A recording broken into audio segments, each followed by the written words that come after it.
6 দশক ধরে সুরের মায়ায় বেঁধে রেখেছেন কোটি শ্রোতাকে। গানের ভুবনে তিনি কেবল শিল্পী নন, এক জীবন্ত কিংবদন্তি।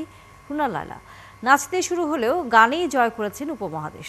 প্রতিকূলতা পেরিয়ে আজও তার কণ্ঠে ঝরে সে প্রথম দিনের দীপ্তি। কিংবদন্তি এই শিল্পীর জন্মদিনে শ্রদ্ধার আয়োজন সাজিয়েছেন জান্নাতুল দোলনা। বুলবুল একাডেমিতে 4 বছর শিখেছিলেন কত্থক আর ভরতনাট্যম। ঘুঙুর পায়ে নেচে বেড়ানো সেই মেয়েটি পরে হয়ে ওঠেন সঙ্গীতের সম্রাজ্ঞী। বড় বোনের গান শুনে মুখস্থ করা, তারপর ওস্তাদ আব্দুল কাদেরের প্রশংসা।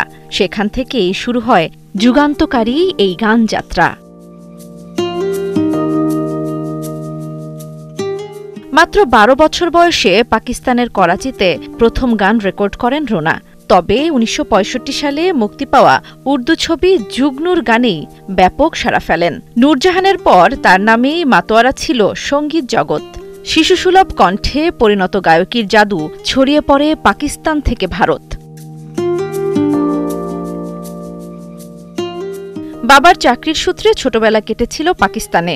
সেখানে পড়াশোনা, বেড়ে ওঠা এবং সঙ্গীত জীবনের শুরু হলেও দেশের টানে 70-এর দশকে ফিরে আসেন বাংলাদেশে। কিন্তু ফেরার পরেই শুরু হয় বাধা আর বয়কটের রাজনীতি।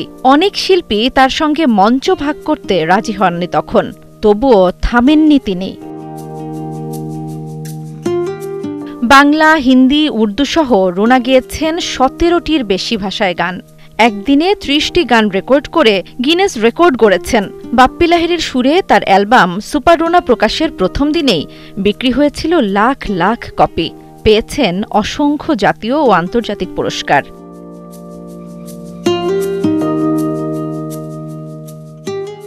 বয়স এখন 70-এর কোঠায়, তবু তার কণ্ঠে প্রথম দিনের মতোই দীপ্তি। নতুন প্রজন্মের সঙ্গে গান করছেন, নতুন সুরে খুঁজছেন জীবনের মানে। জান্নাতুল দোলনা, 71।